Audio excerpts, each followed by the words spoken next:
천사의 아침 방문을 찾아오신 여러분을 환영합니다. 오늘도 아침 예배 말씀으로 믿음과 위로의 시간을 갖게 되길 바랍니다. 성도 여러분 안녕하십니까? 오늘도 아침 예배에 찾아오신 모든 성도님들을 진심으로 환영합니다. 오늘도 믿음의 사다리 시리즈가 이어집니다. 오늘 말씀을 통해서 사도 베드로가 우리에게 무엇을 말하고 있고 우리는 그것을 어떻게 받아들여야 하는지 배우는 귀한 시간 되시길 간절히 바랍니다. 이제 기도하겠습니다. 하늘에 계신 아버지, 오늘도 저희에게 감사와 기쁨으로 하루를 살 수 있도록 인도해 주심에 감사드립니다. 아침 예배를 통해서 우리의 양심이 씻겨지고 진리의 말씀 위에 똑바로 설 수 있도록 저희를 인도하여 주시옵소서. 하나님을 더욱 간절히 찾는 아침이 될 수 있도록 우리의 마음을 인도하여 주시옵소서. 질병과 육체의 연약함으로 고통받는 성도들이 있습니다. 주님께서 함께하여 주셔서 고통으로 인해 믿음이 흔들리지 않도록 붙잡아 주시옵시고, 내가 살아있는 동안 주께서 재림하신다는 소망으로 남은 생애를 살아갈 수 있도록 인도하여 주시옵소서. 예수님의 이름으로 기도드립니다. 아멘. 안녕하십니까? 오늘 말씀의 제목은 인내를 온전히 이룸입니다. 그냥 인내를 이루는 것이 아니라 온전히 완전하게 이루라고 지금 여기서 얘기하고 있습니다. 이런 말씀들이 굉장히 우리 마음에 부담스럽게 느껴지고 어렵게 느껴지죠. 그래서 오늘 이 내용을 우리가 좀 잘 살펴보는 일이 필요합니다. 여기 야고보서 1장 3절에 말씀하시기를 너희 믿음의 시련이 인내를 만드는 줄 너희가 아미라. 그냥 시련이 인내를 만드는 것이 아니라 믿음으로 시련을 받은 사람들에게 인내가 열매로 맺혀진다는 것입니다. 우리가 시련이 올 때 하나님께 대한 믿음으로 그걸 받아야 됩니다. 그냥 이 세상이 주는 고생과 이 세상이 주는 고통으로 받는 것이 아니라 하나님께서 허락하신 이 시련, 하나님의 뜻이 무엇일까? 이 시련을 통해서 하나님께서 내게 무엇을 요구하실까를 생각하면서 기도하면서 시련을 받으라는 것입니다. 그렇게 할 때 인내를 온전히 이루라고 말하는 것입니다. 이 성경은 완전을 얘기하고 있습니다. 인내에 대해서도 완전하게 이루라고 말하고 있습니다. 왜 성경은 이 완전에 대해서 말할까요? 우리는 지금 사탄과 대적하고 있기 때문입니다. 우리가 70%는 하나님께 가 있고 나머지 30%는 사탄에게 갈 수 없다는 것입니다. 완전하게 하나님 편에 서기를 원하는 것이죠. 그래서 성경은 인내에 대해서도 완전을 얘기하는 것입니다. 그래서 이는 너희로 온전하고 구비하여 조금도 부족함이 없게 하려 함이라. 하나님께서는 우리를 완전하게 지배하기를 원하십니다. 완전하게 우리를 소유하기 원하시는 것입니다. 자, 그래서 인내를 이루는데 오늘 말씀을 시작하기 전에 첫 번째 이 인내를 온전히 이룰 수 있는 전제 조건은 뭐냐면은 사다리의 첫 번째 단계입니다. 믿음입니다. 모든 것은 믿음이 있어야 그 위에 뭐가 더해지는 것이죠. 많은 경우에 많은 그리스도인들이 믿음이 약한 상태에서 인내를 하려고 노력하고 믿음이 약한 상태에서 절제를 하려고 노력하면서 실패하고 율법적인 신앙으로 들어가고 아니면 포기하고 자유주의적인 그런 경향으로 들어가는 것입니다. 하나님께 대한 철저한 믿음과 신뢰가 필요한 것입니다. 그것을 전제 조건으로 해서 우리가 이 말씀을 읽으면 훨씬 더 마음에 와 닿을 수 있는 것입니다. 사도는 절제를 실천하는 데 성공하면 인내를 더할 수 있다고 말한다. 시련을 통한 인내는, 자, 여기 나오죠? 그냥 인내가 아니라 시련을 통해서 얻는 인내입니다. 시련을 통한 인내는 우리 자신의 영혼과 우리와 교제하는 자들에게 상처 주는 일들을 말하거나 행하지 않도록 우리를 지켜줄 것이다. 우리가 사람들과 교제 나눌 때 쉽게 말로 상처를 주고 함부로 말하고 왜 이런 일들이 생겨날까요? 시련을 통한 인내를 배우지 못했다는 증거입니다. 사람이 하나님께서 허락하시는 그 시련 속에서 인내를 배우면은 그 사람에게 독특한 분위기와 향기가 나오는데 그것은 뭐냐면은 상처 주는 말을 하지 않고 위로하고 감싸주는 그런 말들을 하게 된다는 것입니다. 계속해서 읽어보죠. 그대의 시련이 의도하는 바를 이루도록 하라. 하나님께서 우리에게 시련을 허락하셨을 때 거기엔 반드시 하나님의 의도와 목적이 있다는 것입니다. 그래서 우리가 시련을 맞을 때 하나님께서 분명한 의도와 목적을 가지고 내게 이 시련을 허락하셨구나 하는 그 믿음을 갖고 시련으로 들어가라는 것이죠. 만일 그대가 인내를 연습한다면, 그리고 어려운 상황에 놓였을 때 조용하고 흥분하지 않는다면 아무것도 그대를 심하게 해줄 수 없을 것이다. 자, 우리가 시련과 고통 속에서 어려움을 당할 때 우리가 이것을 성공적으로 이겨내는 방법, 여기 두 가지를 얘기하죠. 첫 번째는 뭡니까? 이 인내를 연습하겠다는 마음으로 시련으로 들어가는 것입니다. 그냥 고통스럽고 왜 내게 이렇게 고통을 허락하셨을까? 왜 내가 이런 고생을 해야 될까? 왜 이렇게 내가 어려울까? 이렇게 되는 것이 아니라 이 시련을 하나님께서 주신 것으로 받아들이고 내가 이 시련 속에서 연습하고 인내를 만들어내는 하나님의 의도를 성취시킬 것이다 하는 믿음으로 들어가야 된다. 그리고 그 어려운 상황 속에서 조용히 흥분하지 말라는 것입니다. 왜냐하면 이것을 허락하신 분은 하나님이시기 때문에 하나님을 믿는 믿음으로 조용히 기도하면서 흥분하지 않는 상태에서 하면 아무것도 우리를 심하게 다칠 수는 없다라는 것입니다. 자, 그 다음에 이어서 이 절제의 필요성에 대해서 말합니다. 우리는 인내에 앞서 지식의 절제를 더한 베드로의 지혜를 알 수 있다.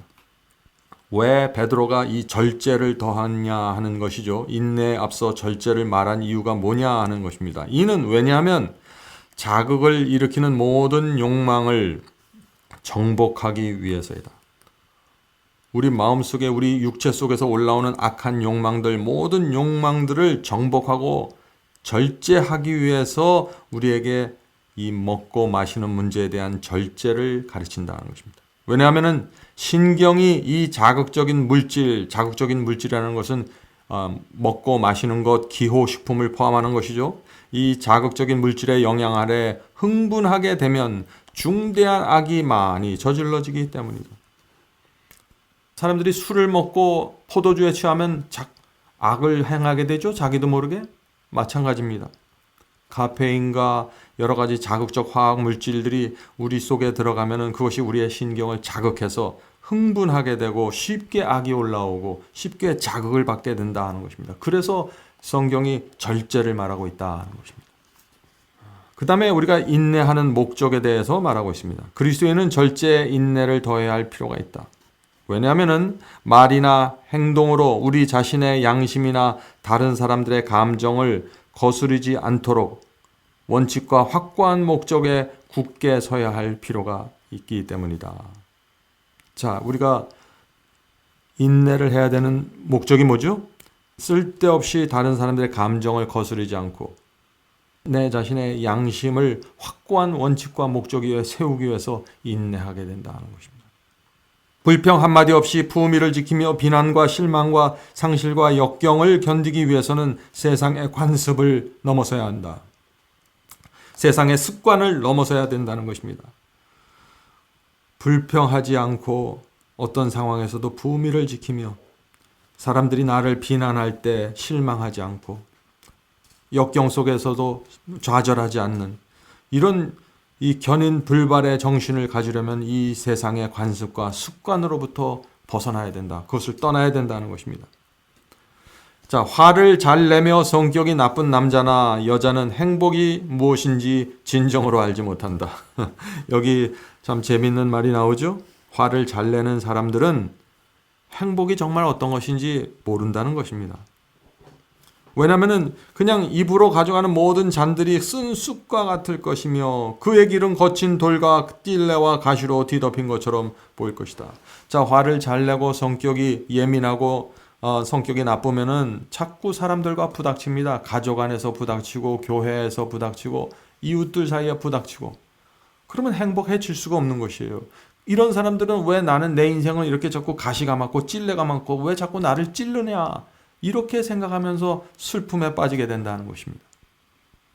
그래서 이 절제와 인내가 필요한 것입니다. 믿음으로 시작해서 이 인내까지 오는 이 사다리를 잘 밟고 올라가는 사람들은 인내하고 절제하고 믿음으로 살고 덕이 있기 때문에 그 인생이 풍요롭고 행복할 수밖에 없다는 것입니다. 하나님께서 우리의 행복을 위해서 지금 이런 믿음의 사다리를 소개해 준다는 것입니다. 인내를 온전히 이루어야 한다. 그렇지 않으면 우리는 부족함이 전혀 없는 완전한 사람이 될 수 없다.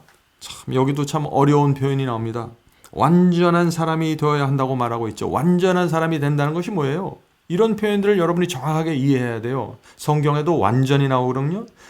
완전한 사람이라는 것은 하나님께 완전하게 굴복한다는 것입니다. 완전한 사람이라는 것은 실수하고 넘어지지 않는 사람이 아니라 내가 죄를 졌을 때 하나님께 완전하게 고백하는 사람입니다. 시험이 올 때 하나님을 완전하게 의지하는 사람입니다. 두 가지입니다. 내가 죄를 범했을 때일지라도 나는 완전할 수 있는데 그것은 내가 하나님께 완전하게 죄를 고백하고 내려놓기 때문에 나는 완전을 회복하는 것입니다. 또 시험이 올 때 내가 하나님께 의지해서 승리하면 그것도 완전입니다. 그래서 우리는 용서와 승리를 통해서 완전을 받는 것입니다. 그것은 완전한 굴복이죠.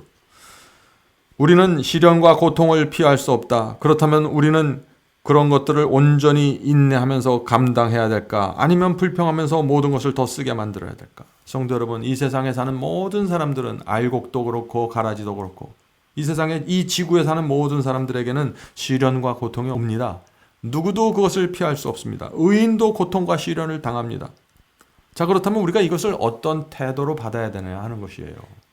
이것을 당연히 받아야 될 것으로 받고 나만 받는 것으로 생각하지 말고 이 세상의 모든 사람들이 이 시련과 고통을 받는데 어떤 사람들은 이 시련 속에서 알곡이 되고 어떤 사람들은 이 시련을 통해서 가라지가 됩니다. 하나님의 의도와 목적이 전혀 이루어지지 않아요. 왜 그럴까요? 계속해서 읽어보죠. 금의 불순물을 제거하려면 용광로에 넣어야 한다. 그렇다면 우리도 정련하는 자의 감독 아래서 인내해야 하지 않겠는가? 그리스도를 위하여 시련을 견뎌야 할 때 우리의 마음은 수심에 찬 슬픈 상태로 침체되기를 거부하면서 모든 것을 기쁘게 여기며 하나님께 조용히 신뢰를 보여주어야 한다. 모든 사람에게 시련과 고통이 옵니다. 그것은 우리 인생에 찾아오는 용광로입니다.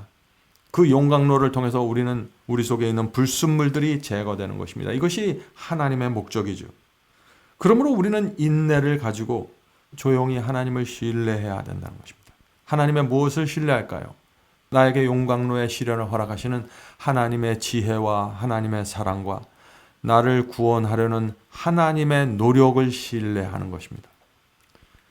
그래서 우리가 그 속에서 조용히 하늘을 바라보면서 기도할 수 있는 것입니다. 이런 우리의 모습이 이 세상을 비추는 빛이 되는 것이고 소금이 되는 것이고 이런 우리의 생애가 하나님께 영광이 되는 것입니다. 성도 여러분, 오늘도 우리가 인내를 온전히 이루는 연습을 하게 되길 바랍니다. 시련과 고통이 올 때 이것은 하나님께서 허락하신 용광로구나 하고 그 속에 들어가서 기도하면서 조용히 앉아있는 그런 신앙을 배우게 되길 간절히 바랍니다.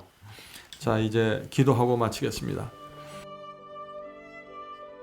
하늘에 계신 저희들의 아버지, 이 세상에 시련과 고통이 많습니다. 가난함이 있습니다. 또 다른 사람들에게 인정받지 못함이 있습니다. 자존심이 상하는 일들이 우리의 생애 속에서 일어납니다.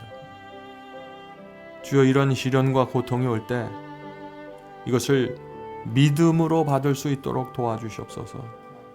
하늘에 계신 아버지, 하나님께서 우리를 불쌍히 여겨주시고 어떻게 해서든지 저희를 구원하기 위하여 때때로 용광로와 같은 시련의 불을 허락하신다는 사실을 우리가 인정하도록 도와주시옵소서. 그 시련과 고통은 악인과 의인 모두 받게 되는 것이고 우리 모두 이 시련을 통해서 내 속에 있는 찌꺼기와 불순물이 태워져서 순수한 그리스도인으로 성장하는 하나님의 수단이라는 것을 우리가 기억하게 도와주시옵소서. 하늘에 계신 아버지, 오늘도 성령으로 저희를 인도해 주시고 저희 마음속에 하늘의 평안을 내려주시옵소서. 하나님의 뜻이 날마다 조용히 이루어지는 것을 기다리게 도와주시옵소서. 예수님의 이름으로 간절히 기도드립니다. 아멘.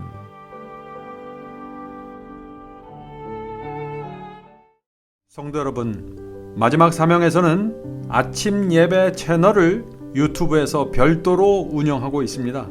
아침 예배 채널에서는 매일 새벽 4시에 예배 영상이 올려지고 있으며 특별히 아침 9시에 예배가 진행됩니다. 아침 9시 예배가 아침 예배 채널의 독특한 특징입니다. 원하시는 분들은 유튜브에서 아침 예배 채널을 별도로 구독 신청하여 주시면 저희와 함께 아침마다 예배 드릴 수 있습니다. 매일 아침마다 하나님의 말씀으로 저희 모두가 주 앞에 나와 예배 드리는 신앙으로 함께 나가게 되길 간절히 바랍니다. 감사합니다.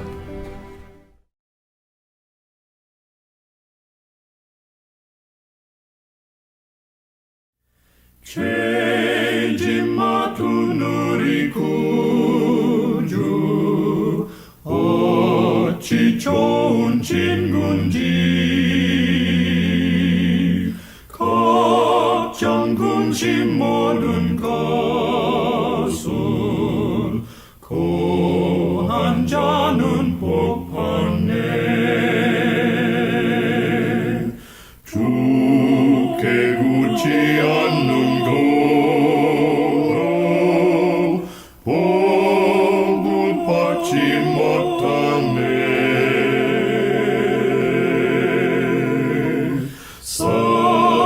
사람들이 어찌하여 모든 것을 거쳤나. 시험 걱정 모든 괴로움 없는 사람 누군가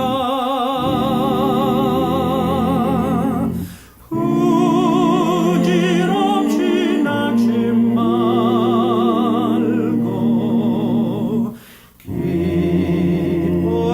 기도하려고 하세. 이런 진실하신 친구 찾아볼 수 있을까?